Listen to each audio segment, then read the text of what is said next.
My cheating wife betrayed me with my own brother. I welcomed him into my home, and they destroyed everything behind my back.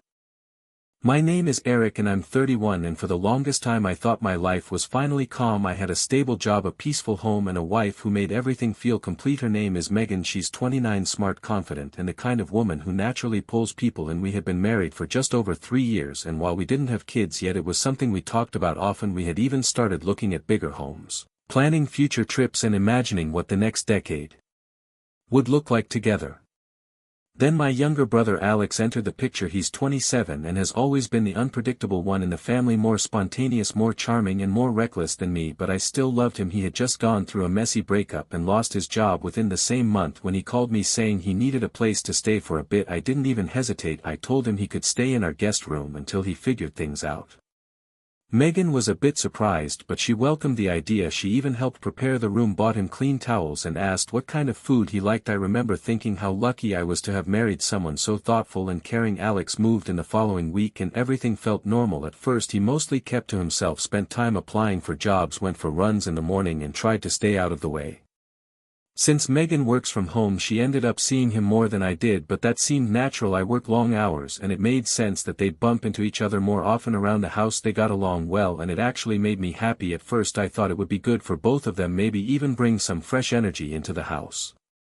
But I don't know, maybe it's just me, maybe I was tired, or maybe something was already shifting even if I couldn't see it yet. The first week passed without anything strange, but somewhere in the second I started to notice little things. At first it was just small harmless details, things I almost ignored, like how the guest room door was sometimes shut even when no one was inside, or how she would occasionally look up from her laptop a little too quickly when I came home, like she was surprised to see me at that time of day.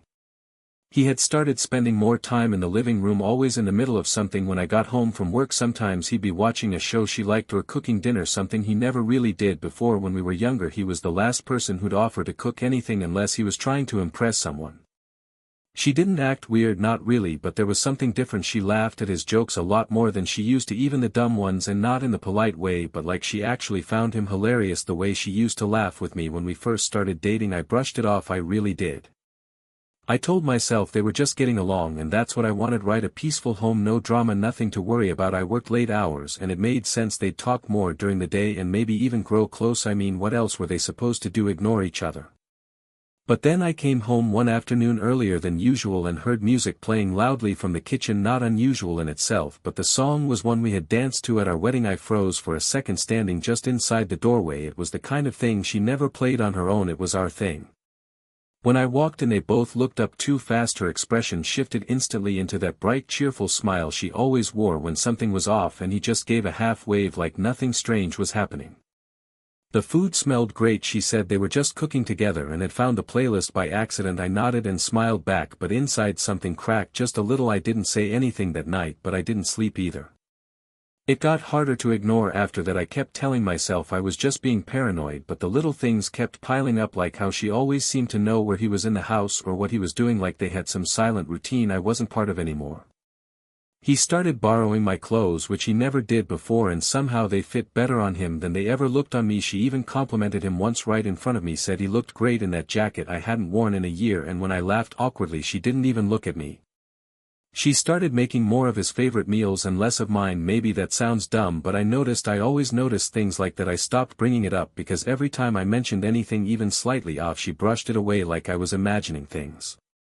The distance between us crept in so slowly I didn't even realize how far apart we'd grown until I woke up one morning and realized I couldn't remember the last time we'd had a real conversation, one that wasn't about bills, groceries, or the weather.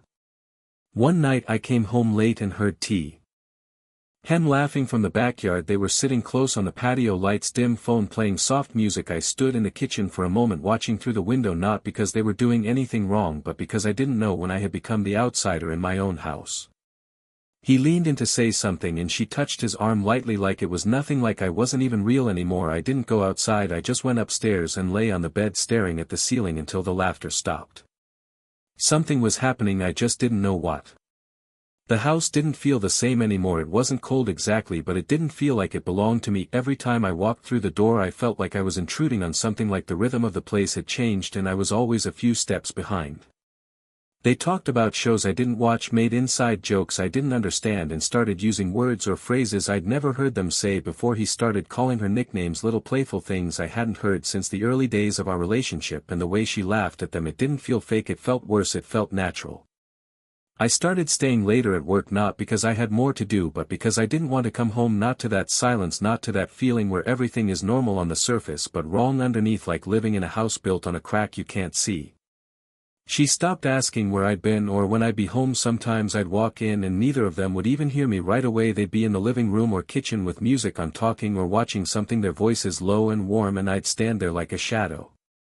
One night I walked in and he was fixing a cabinet door that I had promised to get around to for weeks. She smiled and said, "Isn't it nice having someone who actually gets things done?" And it stung more than I let show. I laughed it off, but I didn't feel like laughing, I felt like disappearing. I started sleeping on the couch some nights. I told her it was because of work or headaches, but the truth was I didn't want to lie next to someone who felt so far away. I missed her, but I didn't know how to say that without sounding weak. I missed the version of him who was my brother.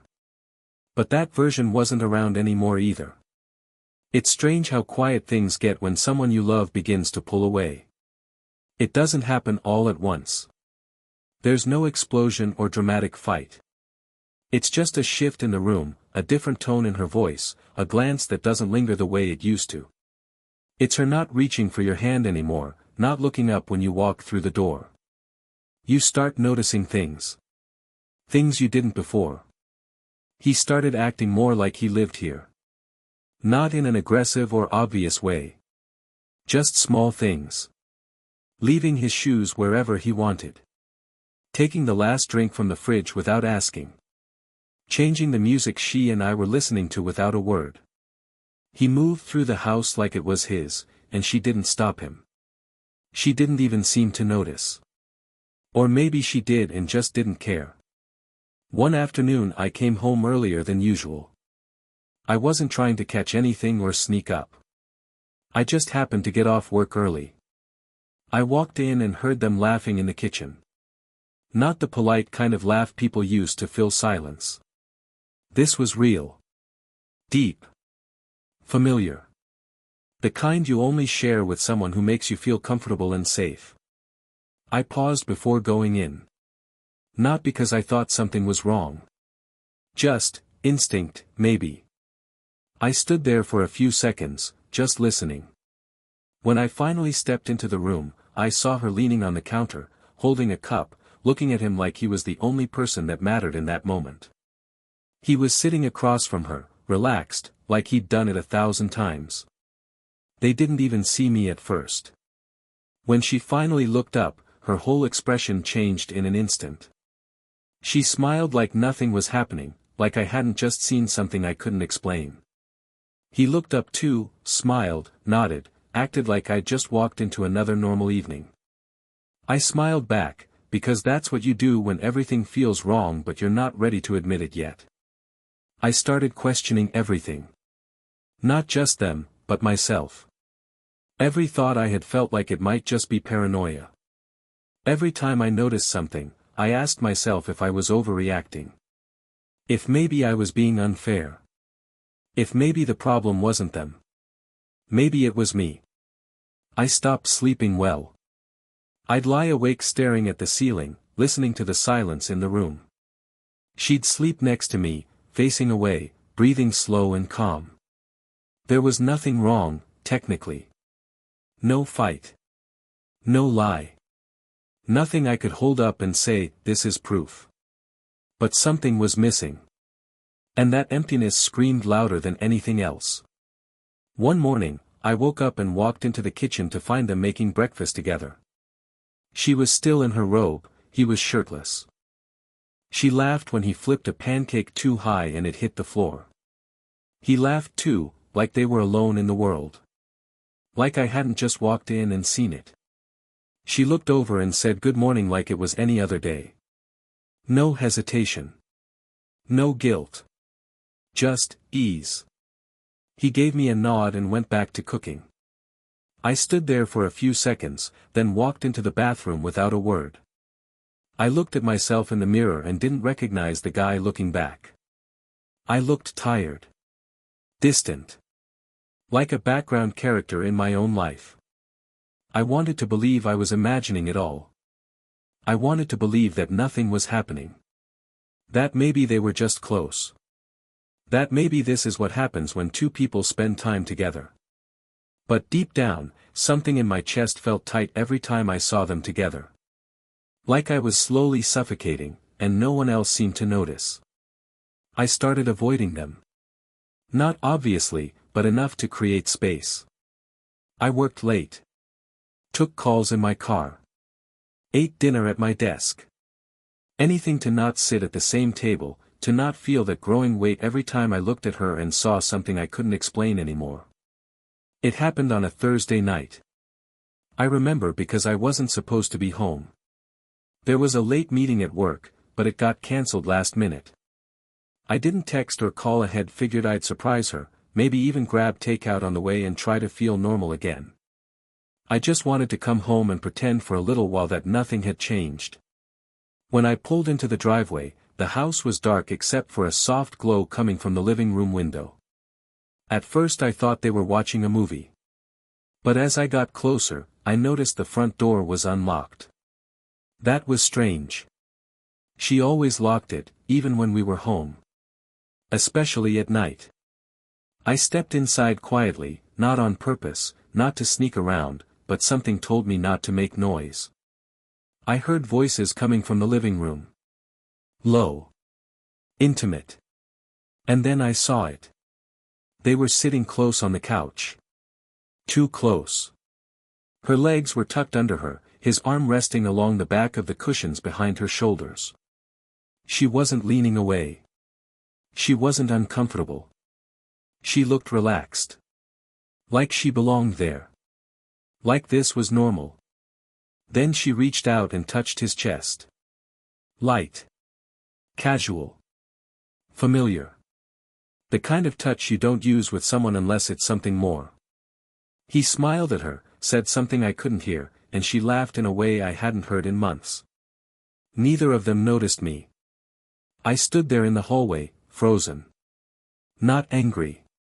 Not even shocked. Just, empty. Like something inside me had gone quiet. I didn't burst in. I didn't scream. I just turned around, walked back outside, and sat in my car. I don't know how long I sat there. Could have been minutes. Could have been an hour. My hands were shaking, but not from rage. From clarity. It was real. All this time, all the doubt, the second-guessing, the silence in our bed, the small looks, the skipped conversations, it all finally made sense. And I realized I didn't need to ask her anything. I already knew. I didn't go back inside right away. I couldn't. Sitting in the car with the engine off and the house behind me felt like the only place I still had control. The silence outside felt safer than whatever was waiting in that living room. I didn't cry. I didn't scream. I didn't even feel anything right then. Just this strange kind of numbness that wrapped around everything and wouldn't let go. Eventually I walked back in. The lights were off in the living room. They were gone. I didn't check where they went. I didn't want to know. I went straight to the bathroom, washed my face, stared in the mirror like I had the night in the kitchen. Same reflection. But something was missing now. Something behind the eyes. She was in bed when I came into the bedroom. Pretending to be asleep. I didn't say a word. Just took off my shoes, sat on the edge of the bed for a while, and then lay down on top of the covers. Staring at the ceiling again. Just like all those other nights. Only this time, I didn't wonder anymore. I didn't question anything. I knew. She never moved. Never turned to face me. Didn't ask why I was late. Didn't say goodnight. Just kept pretending. I guess we both did in our own way. In the morning, she acted normal. Smiled. Asked if I wanted coffee. Talked about the weather like nothing had happened. Like she hadn't been curled up next to someone else a few hours ago. He was gone. Said he had errands to run. I just nodded and left the house without saying much. There was no point. The thing is, I didn't even feel angry. Not then. Not yet. I felt tired. More tired than I've ever been in my life. Like my soul had been on its feet for too long and just wanted to sit down and breathe. And for the first time, I realized something important. I wasn't heartbroken. I was done. I waited a few days before saying anything. I needed time to clear my head and figure out what I actually wanted to do. I went to work. I came home.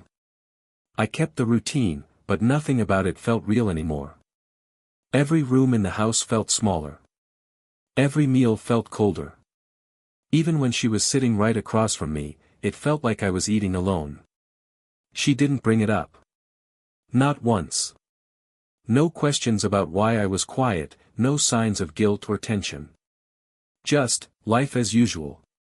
It made everything feel worse. Like she wasn't even hiding anymore.